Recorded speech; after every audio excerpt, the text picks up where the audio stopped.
আসসালামু আলাইকুম প্রিয় শিক্ষার্থী, আলী সায়েন্স একাডেমিতে তোমাদের স্বাগত। আজকের ভিডিওটি স্পেশালি যারা এসএসসি ফাইনাল পরীক্ষা দিবা তাদের জন্য খুবই গুরুত্বপূর্ণ। তবে এর সাথে সাথে যারা নবম দশম শ্রেণীতে পড়ো তাদের জন্য অনেকটা গুরুত্বপূর্ণ, কারণ তোমাদের যে ফাইনাল পরীক্ষাগুলো আছে সেই ফাইনাল পরীক্ষায় তোমরা এমসিকিউ নিয়ে টেনশন করো। আমি আজকে তোমাদের রসায়ন বিজ্ঞান সাবজেক্ট এর 3 নম্বর অধ্যায়, যেটা পদার্থের গঠন, এই 3 নম্বর অধ্যায়ের কিছু এমসিকিউ নিয়ে কথা বলবো। তো স্পেশালভাবে আমি লিখে রেখেছি এসএসসি ফাইনাল পরীক্ষায় আসার মতো 15টি এমসিকিউ। ঠিক আছে, তো 15টা এমসিকিউ আমি একটু বিশ্লেষণ করার চেষ্টা করব। ইনশাল্লাহ এই এমসিকিউগুলো তোমরা মনোযোগের সাথে আয়ত্ত করবা। তো আমরা কথা না বেরিয়ে চলে যাই আমাদের মেন প্রশ্নে। প্রথমটি দেখো, প্রথমে আমি তোমাদের জন্য লিখে রেখেছি এখানে যে আমাদের শরীরে কত ধরনের মৌল রয়েছে। প্রথম প্রশ্ন। তো দেখো এইখানে বলছে যে মৌলের কথা বলেছে। প্রিয় শিক্ষার্থী, যখন তোমাকে বলবে যে মৌল কতটি রয়েছে তখন তুমি সাথে সাথে মৌল সম্পর্কে কিছু চিন্তা করবা যে মৌল তো সেটাই যাকে মানে করা যায় না, বিশ্লেষণ করা যায় না, বা বিশ্লেষণ করলে শুধুমাত্র ওই পদার্থেরই ক্ষুদ্রতম কণা পাওয়া যায়। ঠিক আছে, সো এ পর্যন্ত আবিষ্কৃত মৌল হচ্ছে 118টি। প্রথম তোমার চিন্তা আসবে এটা। ওকে, এই 118টির মধ্যে তুমি আরেকটু তথ্য জানো যে এই 98টি মৌল প্রকৃতিতে পাওয়া যায়। ঠিক আছে, 98টি মৌল প্রকৃতিতে পাওয়া যায়। এর সাথে সাথে আরেকটি তথ্য মনে রাখবা, সেটা হলো আমাদের শরীরে মোট 26টি মৌল পাওয়া যায়। ওকে, তো এটা হলো তোমার তথ্যবহুল একটা প্রশ্ন। আশা রাখি এই কয়েকটা তথ্য তুমি মনে রাখার চেষ্টা করবা। এ পর্যন্ত আবিষ্কৃত মৌলের সংখ্যা 118টি, প্রকৃতিতে পাওয়া যায় 98টি, আর আমাদের শরীরে পাওয়া যায় 26টি। ওকে ফাইন, 1 নম্বর প্রশ্নের অ্যান্সার শেষ। এবার আসো 2 নম্বর প্রশ্নের অ্যান্সারে। 2 নম্বরে দেখো প্রিয় শিক্ষার্থী, তোমাদের প্রতীক, ল্যাটিন নাম, এইগুলো থেকে হয়তো একটা প্রশ্ন আসতে পারে এই অধ্যায় 3-এ। তো দেখো আমি একটা প্রশ্ন সিলেক্ট করেছি, ট্যাংস্টেন মৌলের প্রতীক কোনটি। ওকে, তো এখানে ট্যাংস্টেন মৌলের প্রতীকের কথা বলেছে। তোমাকে বলতে পারতো যে পটাশিয়ামের ল্যাটিন নাম কি, তোমাকে বলতে পারতো যে টিনের ল্যাটিন নাম কি, টিনের প্রতীক কোনটা, বা তোমাকে অ্যান্টিমনির প্রতীকের কথা বলতো। তো এখানে আমি 4টি এমসিকিউ সিলেক্ট করেছি, এখানে 4টি উত্তর সিলেক্ট করেছি। তুমি এই 4টি উত্তর ভালোভাবে কমপ্লিট করবা। তো এখানে ট্যাংস্টেনের মৌলের প্রতীক কোনটা, এই যে ওলফ্রেম, যেটা ঘ নাম্বার অ্যান্সার, এই ডাব্লু হচ্ছে তোমার ট্যাংস্টেন মৌলের প্রতীক। এর সাথে সাথে তুমি এই 3টাও মনে রাখবা। পটাশিয়ামের ল্যাটিন নাম হচ্ছে ক্যালিয়াম, এই যে KALIUM, যেটার প্রতীক হচ্ছে বড় হাতের কে। এইখানে দেখো SB, ইস্টিবিয়াম। অ্যান্টিমনি তোমরা নাম শুনেছ, এই অ্যান্টিমনি এর ল্যাটিন নাম হচ্ছে ইস্টিবিয়াম। ওকে, যেটার প্রতীক হচ্ছে SB। আরেকটি বিষয় শুনেছো তোমরা, টিন। এই টিনের প্রতীক তোমাদের আছে, যে টিনের প্রতীক লিখো, অথবা টিনের ল্যাটিন নাম কই সেটা, বা নিচের কোনটি টিনের ল্যাটিন নাম। ওকে, এই তো টিনের প্রতীক হচ্ছে SN, যেটা স্টেনাম, এইটা হলো তার ল্যাটিন নাম। ওকে, তার মানে তোমরা এই যে ল্যাটিন নাম, তারপরে প্রতীক কোনটি, এই ধরনের প্রশ্নগুলোর মধ্যে বেশ কয়েকটা মৌল তোমরা একটু বুঝে বুঝে পড়ার চেষ্টা করবা। চলে যাও 3 নম্বর এমসিকিউ এর। দেখো প্রিয় শিক্ষার্থী, এখানে তোমাদের বলছে ইলেকট্রনের আপেক্ষিক ভর কত। এখানে 4টি অপশন দেওয়া আছে। ইলেকট্রনের আপেক্ষিক ভর কত? এখন ইলেকট্রনের আপেক্ষিক ভর, এইটা প্রশ্ন পড়ার সাথে সাথে তোমার মাথায় চিন্তা আসবে যে ইলেকট্রনের ভর পড়েছি আমি 9.11 × 10⁻²4 গ্রাম, এইটা পড়েছি, সরি 28 গ্রাম, এইটা পড়েছি। প্রিয় শিক্ষার্থী, তুমি যদি গ্রামকে কেজিতে প্রকাশ করো তাহলে তোমাকে কি করতে হবে, এখানে 1000 দিয়ে ভাগ দিতে হবে। যদি তুমি 1000 দিয়ে ভাগ দাও তাহলে তুমি এটা আর গ্রাম লিখবা না, তখন তুমি কি লিখবা, কেজি। তখন এর ক্যালকুলেশন জড়িত যে রূপটি আসবে সেইটা হবে -31 কেজি। এইখানে 9.11 × 10⁻³ কেজি। তার মানে যদি শুধুমাত্র তোমাকে ইলেকট্রনের ভর কত বলতো, তাহলে 9.11 × 10⁻28 গ্রাম, এটাও সঠিক। আবার 9.11 × 10⁻31 কেজি, এটাও সঠিক। এখন বিষয়টা হলো, এখানে তোমাকে প্রশ্ন করেছে যে ইলেকট্রনের আপেক্ষিক ভর কত। প্রিয় শিক্ষার্থী, তোমরা জানো যে ইলেকট্রনের ভর অতি নগণ্য। তো অতি নগণ্য মানে কি, নাই বললেই চলে। এখন এর যে ভর নাই, সেটা কার সাথে তুলনা করেছে, কারো না কারোর সাথে তুলনা করে বলছে যে ইলেকট্রনের ভর নাই বললেই চলে। তাই আপেক্ষিক ভর হচ্ছে, তাত্ত্বিকভাবে এটাকে 0 ধরা হয়। ওকে, অন্যের সাপেক্ষে এই ইলেকট্রনের আপেক্ষিক ভর কত, 0। তো বিষয়টা বুঝতে পেরেছো। এখানে তোমাদের আনসার হবে গ। চলে যাও 4 নম্বর প্রশ্নে। 4 নম্বর প্রশ্নে কি বলছে, এই 4 নম্বর প্রশ্নটি তোমাদের জন্য খুবই গুরুত্বপূর্ণ। যারা তোমরা ফাইনাল পরীক্ষা দিবা, এসএসসি ফাইনাল পরীক্ষা দিবা, আমি বলবো এই 4 নম্বর প্রশ্নটি বিশ্লেষণ করে খুব মনোযোগের সাথে পড়ে তারপরে ক্যালকুলেশন করে তোমরা অ্যান্সার করে আসবা। তো দেখো তোমাদের কি বলছে, নিচের কোনটি ফ্লোরিনের একটি পরমাণুর ভর। তো তোমাদের আমি বলি, প্রথমে তোমরা এই একটা বিষয় মনে রাখবা, 1 মোল। এই 1 মোল জিনিসটা কি তোমরা তোমাদের রসায়ন বিজ্ঞানের অধ্যায় নাম্বার 6 মোলের ধারণা ও রাসায়নিক গণনা এই চ্যাপ্টারটিতে মোল সম্পর্কে বিস্তারিত জানতে পারবা। তো আমি তোমাদের বলি যে 1 মোল মানে হলো একটা পরমাণুর পারমাণবিক ভর থাকে, পরমাণুর পারমাণবিক ভর হয়। এই পরমাণুর পারমাণবিক ভরকে তুমি কি করবা, গ্রামে প্রকাশ করবা। গ্রামে প্রকাশ করলে যতটুকু হয় তার পরিমাণকে কি বলা হয়, 1 মোল। আবার অ্যাভোগাড্রোর মতে এই 1 মোলে 6.023 ইন্টু 10⁻23টি অণু থাকলে অণু, পরমাণু থাকলে পরমাণু থাকে। ওকে, তুমি শুধু এই দুইটা তথ্য মনে রাখবা। এইবার চলে আসো, নিচের কোনটি ফ্লোরিনের একটি পরমাণুর ভর। প্রিয় শিক্ষার্থী, তুমি জানো ফ্লোরিনের প্রতীক হলো বড় হাতের F, এইটা। এখন ফ্লোরিনের তুমি পারমাণবিক ভর জানো, এর পারমাণবিক ভর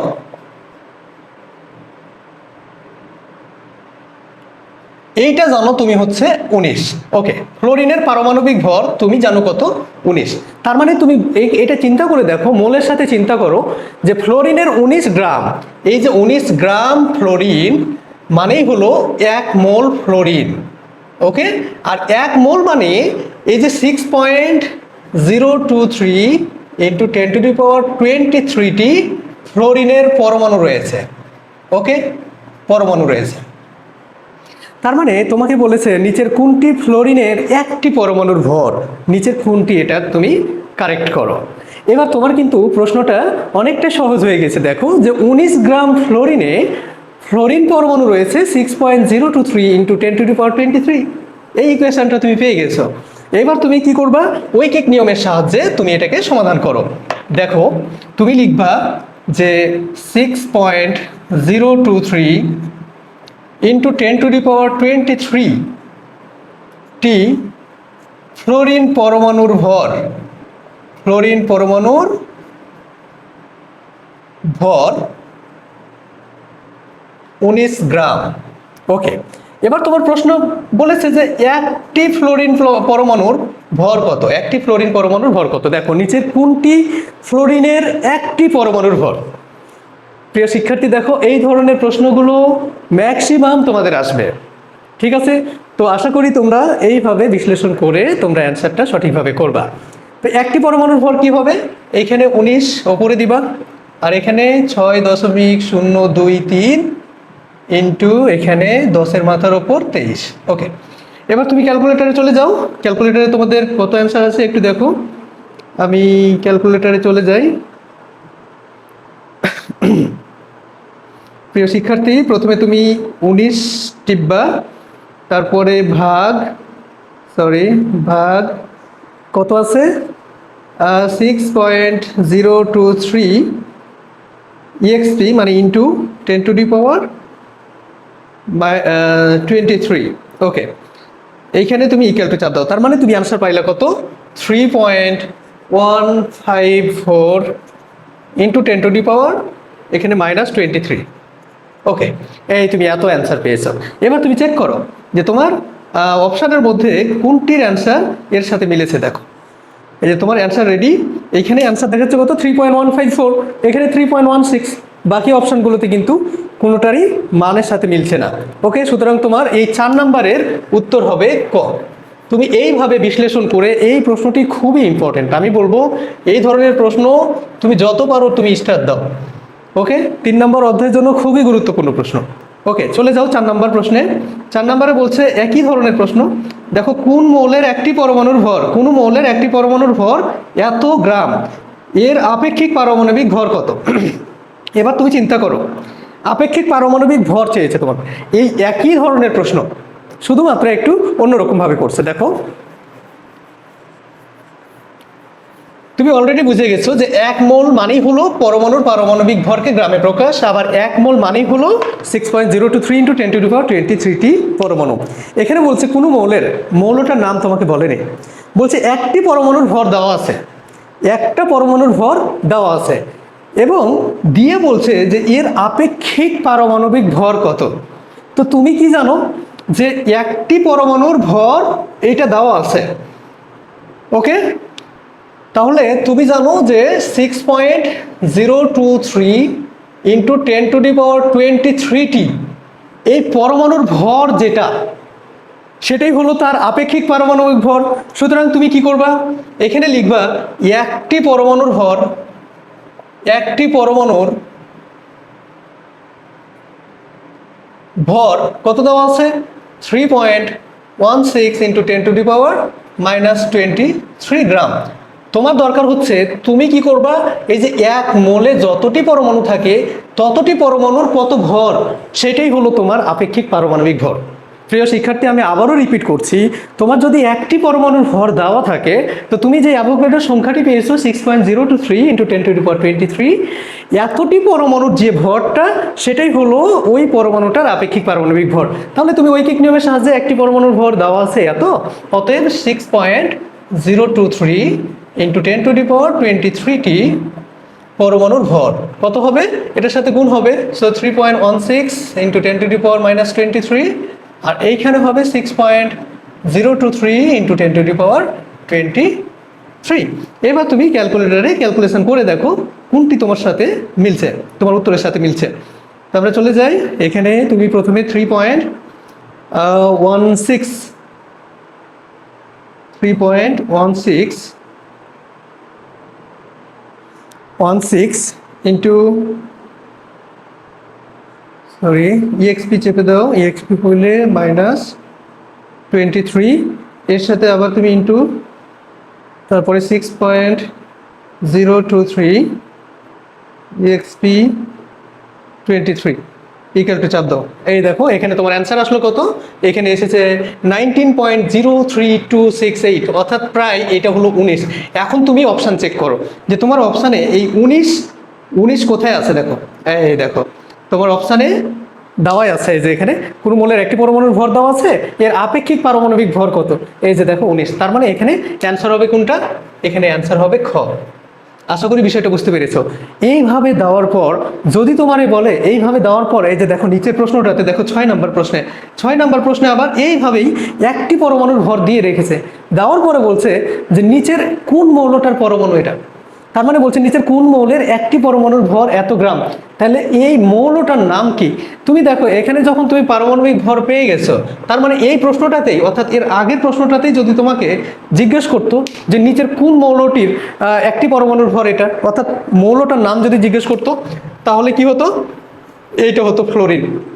কারণ ফ্লোরিনের আপেক্ষিক পারমাণবিক ভর কত, 19। আশা করি বিষয়টা বুঝতে পেরেছো। এবার 5 পারলে তুমি 6ও পারবা। 6-এর ক্ষেত্রে শুধু একটু চেঞ্জ করে দাও। 6-এ কি বলছে দেখো, 6-এ বলছে নিচের কোন মৌলের একটি পরমাণুর ভর 2.66 × 10⁻23। তার মানে এখানে জাস্ট শুধু 2.66, এই যে 2.66, একটি পরমাণুর ভর এত। অতএব তুমি কি করবে, অ্যাভোগাড্রোর সংখ্যা যে পরমাণু রয়েছে 6.023 × 10⁻23, এতটি পরমাণুর ভর কত হবে, এইখানে শুধুমাত্র 2.66 করে দাও, তারপরে তুমি অ্যান্সার করো। আমরা আবার ক্যালকুলেটরে যাই, আমরা দেখি কত অ্যান্সার আসছে। এইখানে 2.66 EXP -23 ইন্টু 6.023 EXP 23, EXP মানে হচ্ছে ইন্টু 10⁻, ওকে। তো তোমরা যেভাবে পারবা ক্যালকুলেটর চাপ দিবা, ইকুয়াল টু চাপ দাও, এই দেখো এখানে আসলো কত, 16 আসলো। প্রিয় শিক্ষার্থী, এই যে তোমার 6 নম্বরের প্রশ্ন, এই 6 নম্বরের প্রশ্নটি আমি ঠিক 5 নম্বরের প্রশ্নের আলোকেই কিন্তু সমাধান করলাম।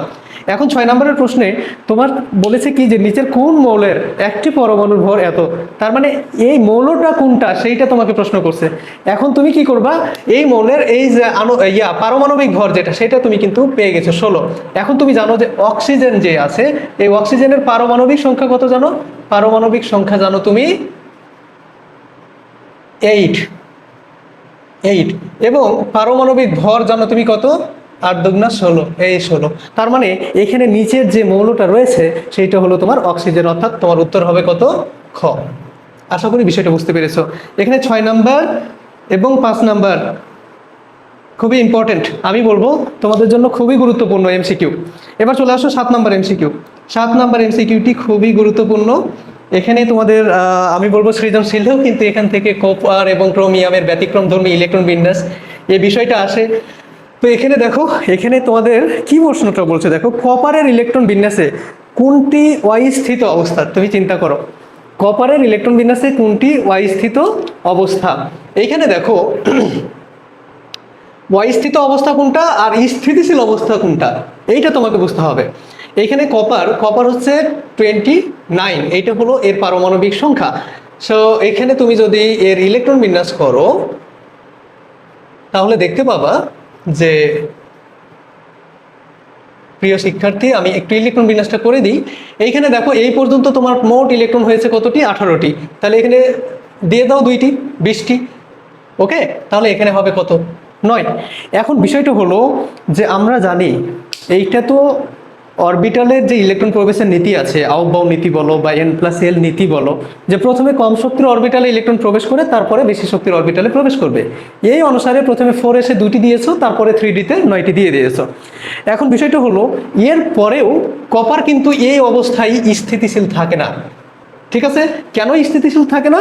কারণ কপারের যে এই যে 3d অরবিটালটি, এই 3d অরবিটাল যদি পূর্ণ থাকে ইলেকট্রন দ্বারা অথবা অর্ধপূর্ণ থাকে, তাহলে কি করবে? এই অরবিটালটা স্থিতিশীল থাকবে। এখন তোমাকে প্রশ্ন করেছে যে নিচের কপারের ইলেকট্রন বিন্যাসে কোনটি ওয়াই স্থিত অবস্থা, তাহলে ওয়াই স্থিত অবস্থা কোনটা আর সুস্থিত অবস্থা কোনটা? এখানে খেয়াল করো, এই অবস্থা যখন ছিল, প্রথমে যখন তৈরি হয়েছে তখন কি করলো? এই 3d অরবিটাল এই 4s থেকে একটি ইলেকট্রন সরিয়ে নেয়, অর্থাৎ এখান থেকে যখন একটি ইলেকট্রন নিয়ে নিবে তখন 3d এর মাথার এখানে, অর্থাৎ 3d অরবিটালে 10টি ইলেকট্রন থাকবে আর 4s এ একটি ইলেকট্রন থাকবে। অর্থাৎ এইটার পর এই কিন্তু আর কোনো জায়গা থেকে ইলেকট্রন টানে না, কারণ d অরবিটাল ইলেকট্রন দ্বারা পূর্ণ হয়ে গেছে। আর আমরা জানি ইলেকট্রন দ্বারা পূর্ণ বা অর্ধপূর্ণ অরবিটাল অধিক স্থিতিশীল, এই যে স্থিত অবস্থা এগুলো। এখন তোমাকে প্রশ্ন করেছে কোনটা, যে কপারের ইলেকট্রন বিন্যাসে কোনটি অস্থিত অবস্থা? প্রিয় শিক্ষার্থী তোমরা বলো তো, এই যে দুইটা যে অবস্থা, এখানে এই 3d9 4s2 আর আরেকটা আছে 3d10 4s1, এই দুটার মধ্যে নিচেরটা হচ্ছে স্থিত অবস্থা আর ওপরেরটা হচ্ছে অস্থিত অবস্থা। এবার তোমরা বলো নিচের কোনটা অ্যান্সার হবে? দেখো 3d9 4s2, তার মানে এখানে তোমাদের উত্তর হবে কোনটা? খ হবে। যদি ওরা প্রশ্ন করতো যে নিচের কোনটি স্থিত অবস্থা, তাইলে তোমার অ্যান্সার হতো এটা, অর্থাৎ 3d10 4s1 ক নাম্বার অ্যান্সার হতো। তো আশা করি বিষয়টি বুঝতে পেরেছো। এরপরে চলে যাও 8 নাম্বার সৃজনশীল। তো 8 নাম্বার সৃজনশীল এটা হলো তোমাদের মুখস্থ করতে হবে। হ্যাঁ, তো তোমাদের শুধু একটু ইয়েভাবে বলি, আইসোটপ নিয়ে কথা বললেই চলে আসে অনেক কাহিনী। হ্যাঁ, আইসোটপ যাদের প্রোটন সংখ্যা একই। হ্যাঁ, জন ডাল্টন বলছে কি, যে বলেছিলেন যে একই মৌলের যে পরমাণুগুলো তাদের ভর একই রকম হবে, কিন্তু বর্তমানে দেখা গিয়েছে যে একই মৌল, অর্থাৎ একটা মৌল মৌলিক পদার্থ, তা তো অনেকগুলো পরমাণু রয়েছে, অসংখ্য পরমাণু রয়েছে, কিন্তু এই অসংখ্য পরমাণুর মধ্যে কিছু পরমাণুর ভর একরকম, আবার কিছু পরমাণুর ভর আছে আর একরকম। যেমন এখানে দেখো ক্লোরিনের 2টি আইসোটোপ রয়েছে, তার মানে ক্লোরিনের 2টা আইসোটোপের, এখানে ক্লোরিনের ধরো কি যে 100টা পরমাণু রয়েছে, ক্লোরিনের কতটি পরমাণু রয়েছে? 100টি। এই 100টি ক্লোরিন পরমাণুর মধ্যে প্রায় তুমি দেখতে পাবা যে এইখানে এই 25টি ক্লোরিন পরমাণু, এই 25টি ক্লোরিন পরমাণুর ভর হচ্ছে কত করে আছে? 37 করে আছে। আবার দেখবা যে 75টি ক্লোরিন পরমাণুর ভর আছে কত? 35 করে। এই তো দুই ধরনের ভর বিশিষ্ট ক্লোরিনের পরমাণু পাওয়া গেল। তার মানে এই ক্ষেত্রে এই ক্লোরিন দুটিকে পরস্পরে তুমি কি বলবা? আইসোটপ বলবা, আইসোটপ। ওকে, প্রিয় শিক্ষার্থী আমি বলবো তোমরা যখন এর শতকরা সংযুতি মনে রাখার চেষ্টা করবা বা পর্যাপ্ততার যে শতকরা পরিমাণ মনে রাখার চেষ্টা করবা, তখন এই যে ক্লোরিন 37 যেটা আছে, এই যে ক্লোরিন 37, এইটার মনে রাখবা এই যে 37 বড়, এই জন্য এর পার্সেন্টেজটা হচ্ছে কত? ছোট, তার মানে 25%। আর এখানে যখন ক্লোরিন 35 বলবে, এই যে 35, এখানে ভরটা ছোট, এই জন্য এর পর্যাপ্ততার পরিমাণটা বড়, অর্থাৎ এটা হবে 75। ওকে, তাহলে অ্যান্সার হবে কোনটা? এইখানে তোমার ক নাম্বার অ্যান্সার হবে। হবে, অর্থাৎ আমাদের এই যে 8 নম্বর প্রশ্নের উত্তর হবে কত? ক। তো ওকে, এইবার আসো তোমাদের 9 নম্বর প্রশ্নে। এই দেখো, এই 9 নম্বর প্রশ্নে তোমাদের আইসোটোপ নিয়ে কিন্তু কথাবার্তা আছে। আইসোটোপ নিয়ে তোমাদের আইসোটোপের ব্যবহার আসবে। সো খুব ভালোভাবে আইসোটোপের ব্যবহারগুলো কমপ্লিট করে নিবা। তারপরে এখানে আইসোটোপ সম্পর্কিত কিছু প্রশ্ন আসে এমসিকিউ। হ্যাঁ, তো দেখে নাও যে থাইরয়েড গ্রন্থির কোষকলা ধ্বংস করে নিচের কোন আইসোটোপ? ওকে, তো এটা মুখস্থ। তোমার এই যে থাইরয়েড গ্রন্থির কোষকলা ধ্বংস করবে এই আয়োডিন 131, তার মানে এই আইসোটোপটি থাইরয়েড গ্রন্থির কোষকলা ধ্বংস করবে। বাকি যে আইসোটোপগুলো আছে তোমার এই যে ফসফরাস যেটা আছে, এই যে ফসফরাস 32, এইটা কৃষিতেও ব্যবহৃত হয়, আবার তোমার চিকিৎসা ক্ষেত্রেও ব্যবহৃত হয়। ওকে, তারপরে তোমার এই যে এখানে দেখো, এই যে এই রোগাক্রান্ত স্থানে ছবি তুলতে এই যে টেকনিশিয়াম ব্যবহার করা হয়। তারপরে এখানে কোবাল্ট 60, এইটা তোমার কি করে, এটা ক্যান্সারে আক্রান্ত যে জায়গাগুলো আছে অথবা ক্যান্সার নিরাময়ের জন্য কিন্তু কোবাল্ট 60 এই আইসোটোপটি ব্যবহার করা হয়। প্রিয় শিক্ষার্থী, তোমরা এগুলো খুব ভালোভাবে বুঝে বুঝে আইসোটোপ রিলেটেড যে কোনটা কী কাজে ব্যবহৃত হয়, ঠিক আছে, এই বিষয়গুলো একটু গুরুত্বের সাথে পড়ে নিবা।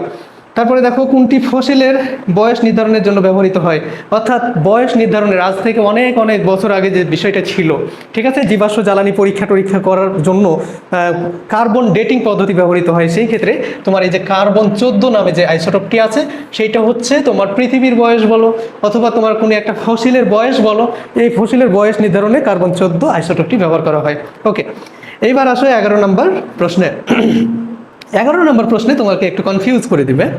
দেখো 11 নম্বর প্রশ্নে কি বলছে, দেখো 11 নম্বর প্রশ্নে বলছে উপশক্তি স্তরে সর্বোচ্চ অরবিটালের সংখ্যা কত? প্রিয় শিক্ষার্থী, তুমি পড়েছো অরবিটালের ইলেকট্রন ধারণ ক্ষমতা, অরবিটালের ইলেকট্রন ধারণ ক্ষমতা, এটা সূত্র পড়েছো। ক্ষমতা আর একটা পড়েছো তুমি অরবিটের ইলেকট্রন ধারণ ক্ষমতা।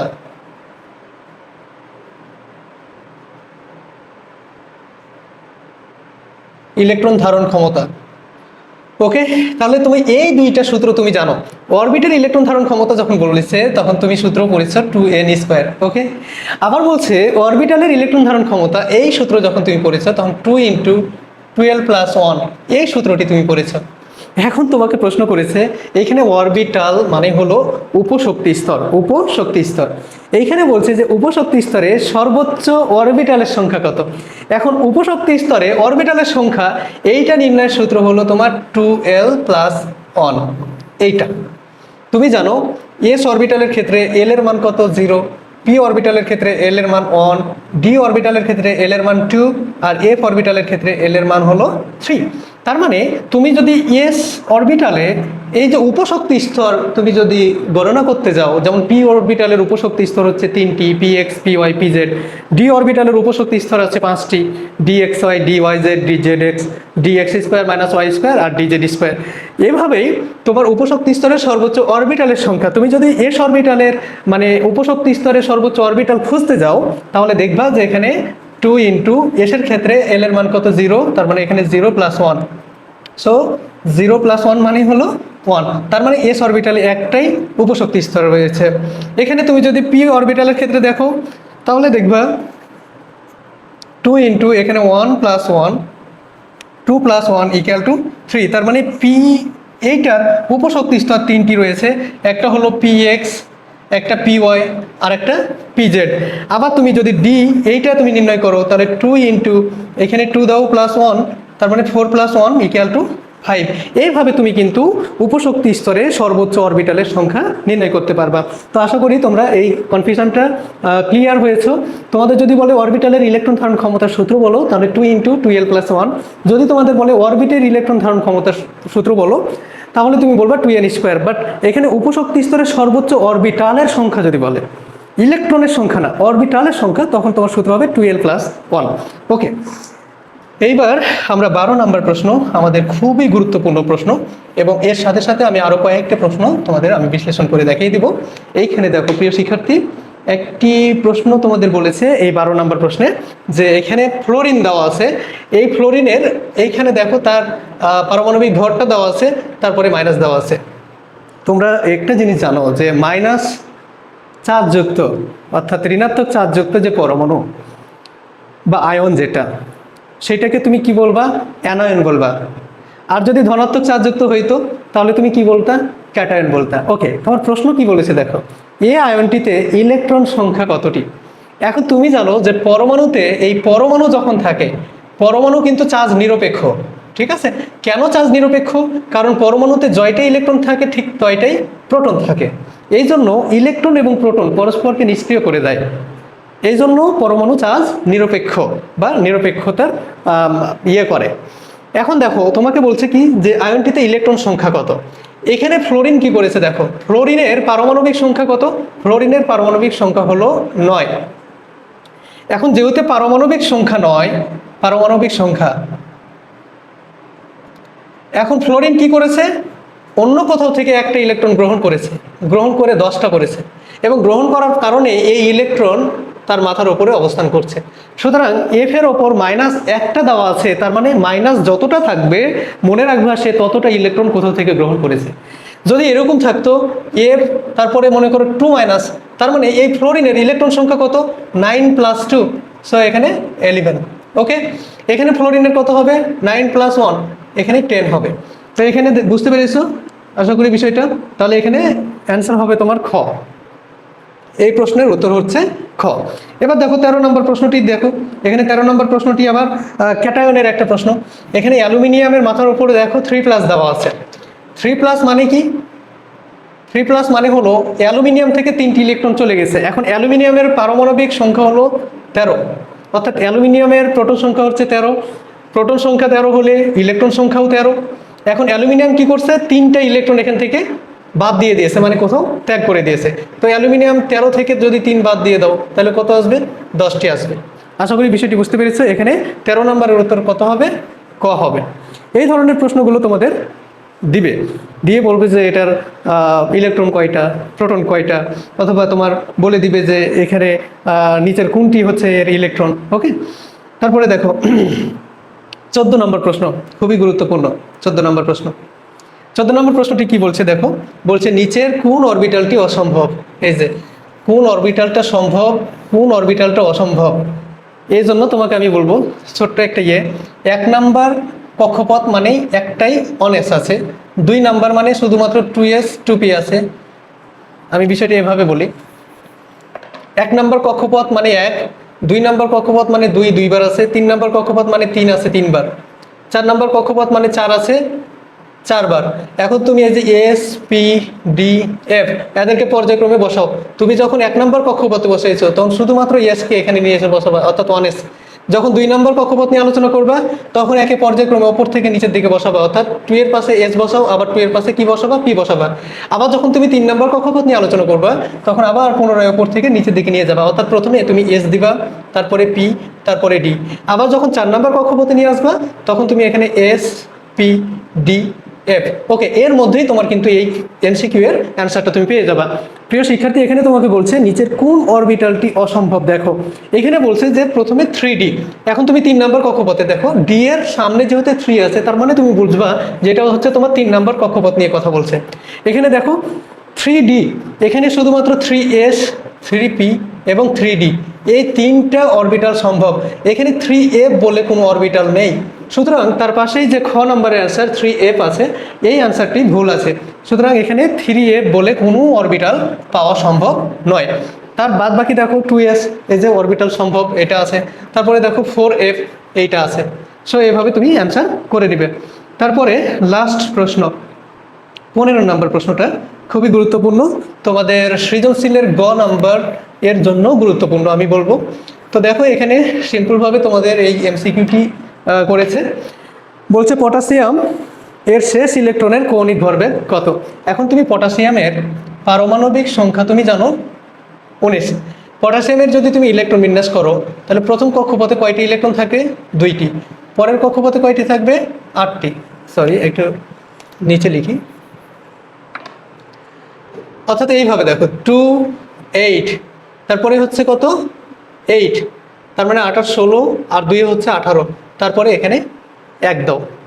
এখন বিষয়টা হলো পটাশিয়ামের শেষ ইলেকট্রন। এখন পটাশিয়াম এটা হলো তোমার প্রথম কক্ষপথ, 1 নম্বর কক্ষপথ। এইটা হলো এই যে 8 যেটা, সেটা হলো 2 নম্বর কক্ষপথ। এইটা হলো 3 নম্বর কক্ষপথ, আর এই যে 1 যেটা একটা ইলেকট্রন আছে সেটা হলো 4 নম্বর কক্ষপথ। অর্থাৎ শেষ কক্ষপথ হচ্ছে কত নম্বর? শেষ কক্ষপথ, পটাশিয়ামের শেষ কক্ষপথটা হচ্ছে এই চতুর্থ। ওকে, তার মানে এখানে শেষ কক্ষপথ n এর মান ধরে নাও তুমি কত 4। এখন তোমাকে বলছে শেষ ইলেকট্রনের কৌণিক ভরবেগ কত। এখন কৌণিক ভরবেগের জানো তুমি বোরের মডেল অনুসারে যে mvr = nh/2π। ওকে, এখন তোমাকে বলেছে কৌণিক ভরবেগ, তো কৌণিক ভরবেগ তো হচ্ছে তোমার কোনটা, এই mvr মানেই হলো কৌণিক ভরবেগ, এটা mvr, এটা পুরোটা মানেই হলো কৌণিক ভরবেগ। এখন তুমি শুধুমাত্র কি করবা, যেহেতু পটাশিয়ামের শেষ ইলেকট্রনটার কৌণিক ভরবেগ বলেছে, এখন শেষ ইলেকট্রনটা কয় নাম্বার কক্ষপথে আছে, এই 4 নাম্বার কক্ষপথে আছে। তার মানে তুমি n এর মান কত বসাবা, 4 বসাবা, তার মানে 4 × h, এখানে 2π। ওকে, 2 দুগুণা 4, কাটাকাটি করলে কত 2h/π। এই তো, তার মানে এখানে কোথায় অ্যান্সারটি আছে, 2h/π, এখানে খ নাম্বারে অ্যান্সারটি আছে। প্রিয় শিক্ষার্থী,